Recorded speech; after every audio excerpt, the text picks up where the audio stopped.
इसके बारे में कल चर्चा हुई थी, लेकिन कहानियों के बारे में केवल चर्चा हुई थी। आज हमने इसको लिखवाया है। पहला पॉइंट, एक एक पॉइंट को करके देखेंगे। किसके बारे में हम लोग पढ़ रहे हैं? सावित्रीबाई फुले।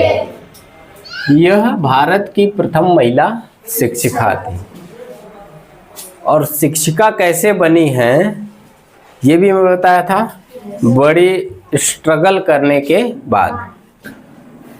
तो ये बात न भूली जाए कि ये भारत की प्रथम महिला शिक्षिका कौन थी? सावित्रीबाई फुले।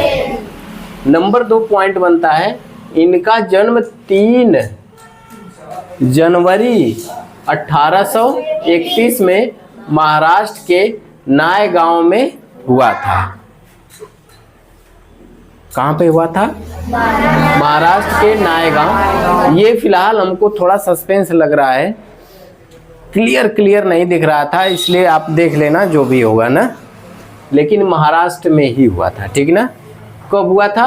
1831 में, 3 जनवरी 1831 में। और देखिए तब बड़ी चरम सीमा पे थी क्या? बाल विवाह। क्या थे? बाल विवाह एक प्रथा थी। प्रथा इनको नहीं कहेंगे, ये सारी चीजें क्या होती हैं? कुप्रथा होती हैं। कुप्रथा किसको कहते हैं? जो समाज को डुबो दे उसे क्या कहते हैं? कुप्रथा कहते हैं।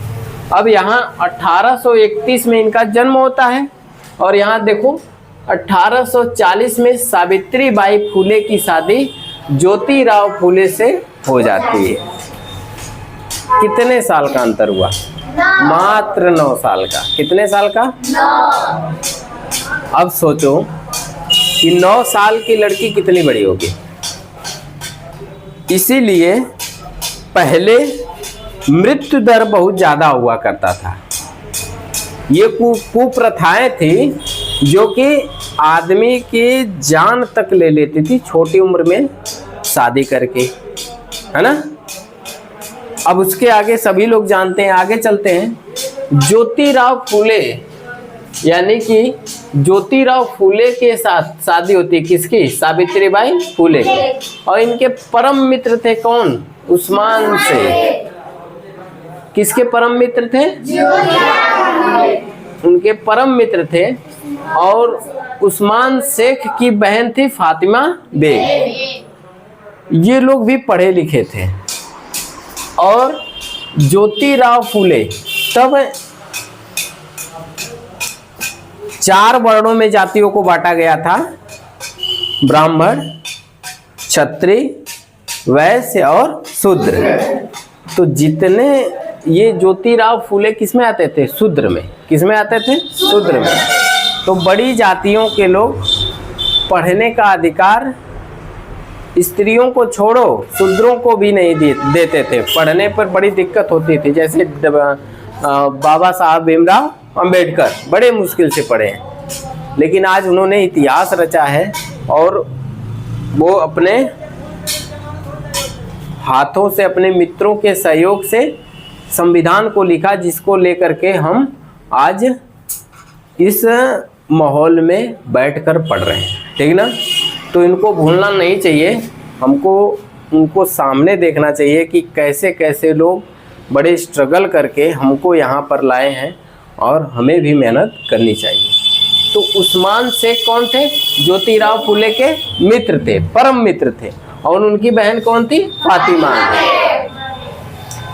चौथा पॉइंट बनता है कि 1884 में पुणे में लड़कियों के लिए सावित्रीबाई फुले ने आधुनिक स्कूल की स्थापना की।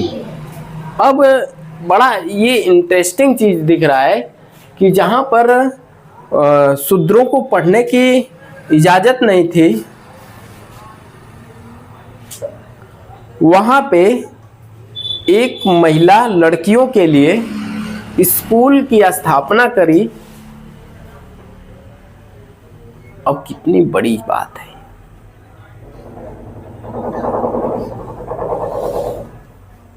शूद्रों को पढ़ने की कोई इजाजत नहीं है, नहीं पढ़ना है। और शूद्रों के घर के लड़कियों बहू को पढ़ने की सोचो, क्या कोई सोच सकता है? लेकिन शिक्षा वो चीज़ है ना कि सारी चीज़ों को तुम छीन सकते हो अगर शिक्षा ले लिए हो तो। अगर कोई नहीं दे रहा है तुम्हारा अधिकार तो उसका शिक्षा का प्रयोग करके उस चीज को तुम छीन सकते हो जो तुम्हारा अधिकार है। ठीक है, तो 1884 में पुणे कहाँ पड़ता है? महाराष्ट्र में। पुणे कहाँ पड़ता है? महाराष्ट्र में। 1884 में पुणे में लड़कियों के लिए सावित्रीबाई फुले ने आधुनिक स्कूल की स्थापना की। और 5वां पॉइंट बनता है कि 1873 में पति कौन पति थे? ज्योतिराव फुले। ज्योतिराव फुले यानी कि 1873 में पति के साथ मिलकर, कौन मिलकर? सावित्रीबाई फुले सत्यशोधक समाज की स्थापना की। समाज में बहुत सी कुप्रथाएं चलती थी जो समाज को आगे छोड़ो, आगे तो बहुत बड़ी बात है, उस स्तर पे बने रहना भी बहुत बड़ी बात थी। दिन पर दिन वो खाई में यानी नीचे की तरफ ले जा रही थी। तो समाज को सही करने के लिए एक अभियान चलाया गया जिसको बोला गया सत्यशोधक समाज। कौन कौन चलाया? ज्योतिराव फुले और सावित्रीबाई फुले के द्वारा। आगे 10/3/1897 में प्लेग रोगियों की सेवा करते हुए इनकी मृत्यु हो गई।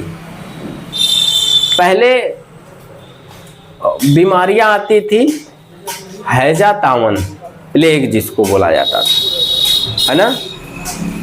इसके बारे में पहले भी हमने चर्चा किए थे कि नहीं?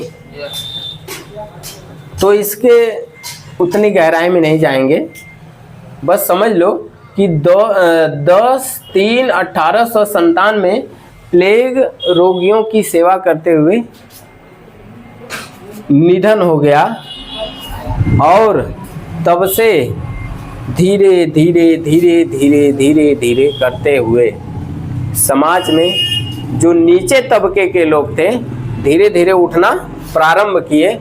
आज ये हो गया है कि तुम लोग देख ही रहे हो।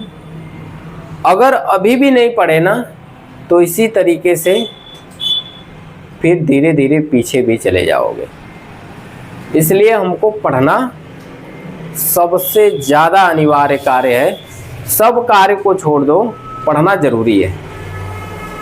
कार्य घर का भी कार्य करना जरूरी है, लेकिन पढ़ना उससे भी ज़्यादा जरूरी है। तो हम इस चीज़ को, सावित्रीबाई फुले को न भूलें और इनके ये किए गए कार्य को न भूलें, और साथ मिलकर के नए समाज का हम लोग अपनी तरफ या फिर समाज में निर्माण करने का कार्य करेंगे।